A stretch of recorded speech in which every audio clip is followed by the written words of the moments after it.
Halo semuanya, selamat datang kembali di channelku. Hari ini aku mau cerita sesuatu yang sedikit berbeda. Bukan tips atau tutorial, tapi sebuah kisah. Kisah tentang cinta, penantian, dan takdir yang punya jalannya sendiri. Ini adalah kisah tentang bagaimana aku bertemu dengan belahan jiwaku.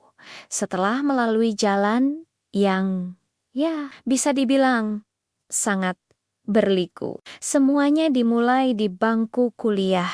Aku bertemu seseorang, dia bintang. Dia adalah senior yang karismatik, pintar, dan jadi idola banyak orang.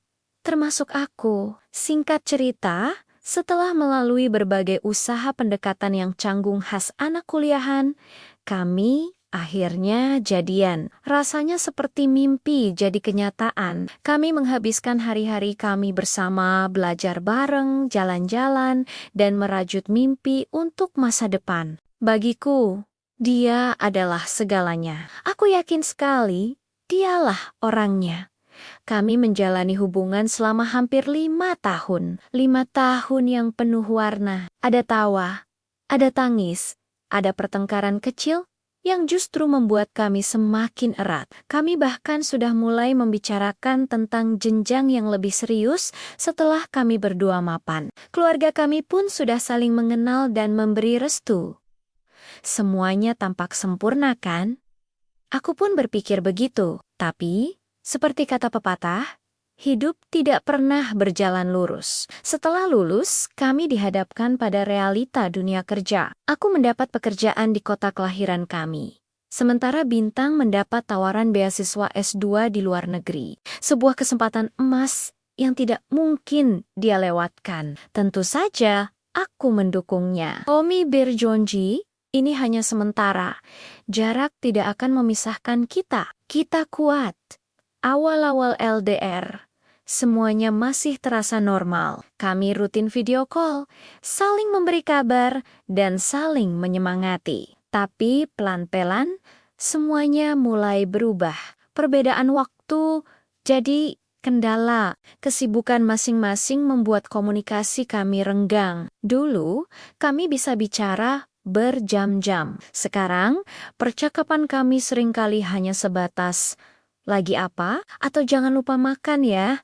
Rasanya ada sesuatu yang hilang, tapi aku tidak tahu apa. Aku mencoba untuk tetap positif. Aku sibukkan diriku dengan pekerjaan, dengan teman-teman, meyakinkan diri sendiri bahwa ini hanyalah fase yang harus kami lewati. Tapi di lubuk hatiku yang paling dalam, ada rasa takut yang mulai tumbuh. Aku merasa kami semakin jauh, bukan hanya secara fisik, tapi juga emosional. Percakapan kami jadi terasa hampa, seperti dua orang asing yang mencoba menjaga sopan santun. Puncaknya terjadi sekitar 1,5 tahun setelah dia pergi. Dalam sebuah video call yang terasa sangat dingin, dia akhirnya mengucapkan kata-kata yang paling aku takuti. Dia bilang, dia merasa kami sudah tidak sejalan. Dia merasa hubungan ini hanya membebani kami berdua. Dia ingin kita berjalan masing-masing. Dunia rasanya runtuh saat itu juga. 5 tahun perjuangan, mimpi, dan harapan hancur lebur dalam hitungan menit. Aku hancur, benar-benar hancur. Aku menangis berhari-hari, menyalahkan diriku sendiri, menyalahkan keadaan. Apa yang salah? Di mana letak kesalahanku? Pertanyaan-pertanyaan itu terus berputar di kepalaku. Rasanya sakit sekali.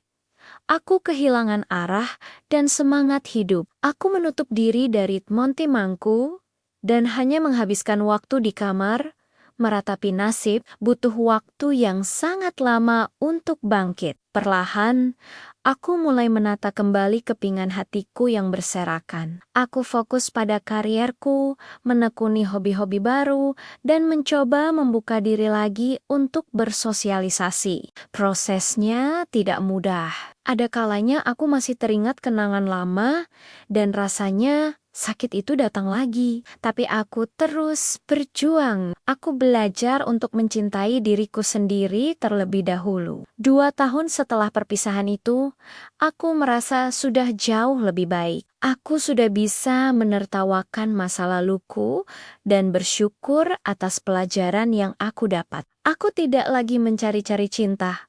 Aku hanya fokus menikmati hidupku. Dan di saat aku tidak mencari itulah, takdir mempertemukanku dengan seseorang. Namanya Ardi.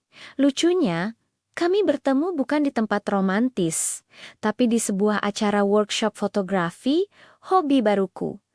Awalnya kami hanya teman sesama penghobi. Kami sering hunting foto bareng, bertukar pikiran tentang teknik fotografi, dan seringkali berakhir dengan ngopi sambil ngobrol ngalor ngidul. Aku sama sekali tidak berpikir untuk menjalin hubungan. Bagiku, dia hanyalah teman yang asyik. Tapi semakin lama aku mengenalnya, aku merasakan sesuatu yang berbeda, sesuatu yang nyaman dan menenangkan. Bersama Ardi, semuanya terasa begitu mudah dan alami.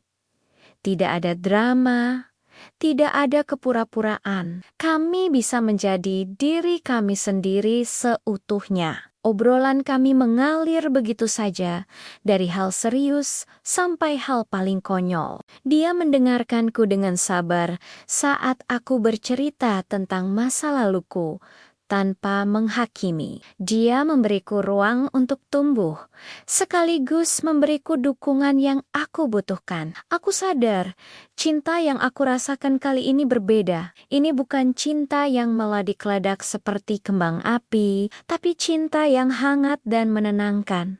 Seperti api unggun di malam yang dingin. Ini adalah cinta yang dewasa, yang didasari oleh pengertian dan penerimaan. Akhirnya, setelah beberapa bulan pertemanan, dia menyatakan perasaannya.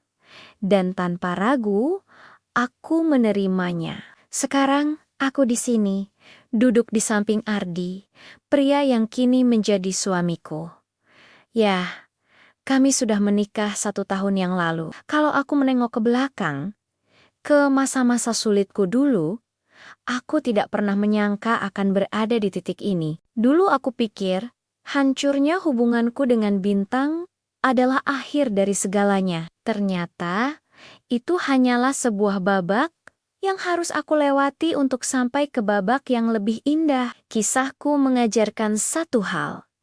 Terkadang, Tuhan mematahkan hatimu bukan untuk menghancurkanmu, tapi untuk menyelamatkanmu dari orang yang salah dan mempersiapkanmu untuk bertemu orang yang tepat. Jalan cinta memang seringkali berliku. Ada tanjakan terjal, ada tikungan tajam, tapi percayalah, di ujung jalan itu ada kebahagiaan yang menanti. Untuk kalian yang mungkin sedang mengalami patah hati, jangan menyerah ya. Izinkan dirimu untuk bersedih, tapi jangan lupa untuk bangkit kembali. Karena cerita indahmu mungkin baru akan dimulai. Terima kasih banyak sudah mendengarkan ceritaku sampai akhir. Semoga ada pelajaran yang bisa kalian ambil. Jangan lupa untuk like, komen, dan subscribe channel ini ya, agar kita bisa terus berbagi cerita dan inspirasi. Sampai jumpa di video selanjutnya.